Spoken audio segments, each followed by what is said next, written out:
கற்க வேண்டியவற்றை கற்று அதன்படி வாழ்ந்தால் யாருடைய காலும் அவனுக்கு துணைக்காலாக தேவையில்லை. அவன் சொந்த காலில் நிற்கிறான்.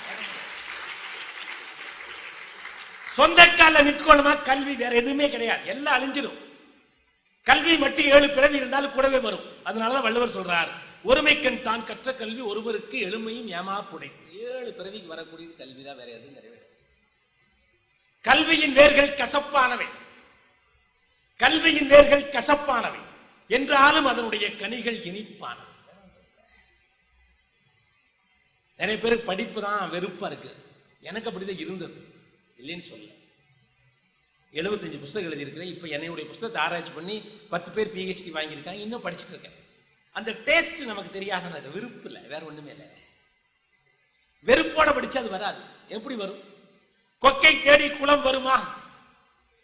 வருமா? குருவியை தேடி பழம் வருமா? நிழல் நம்மை தேடி வருமா? நம்ம தான் தேடி தேடி ஓடணும்.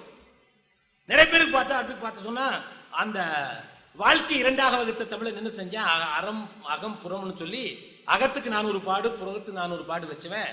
கடைசியில் ஒழுக்கத்தை மட்டும் ஒன்றாக வைத்தான், அது உயிரினும் மேலாக வைத்தான். அதுதான் கேரக்டர், வேற ஒண்ணுமே இல்லை.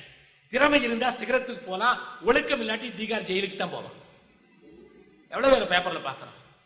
அன்னாடு பேப்பர் எடுத்து படிச்சா நெஞ்சு வேகுது சார்.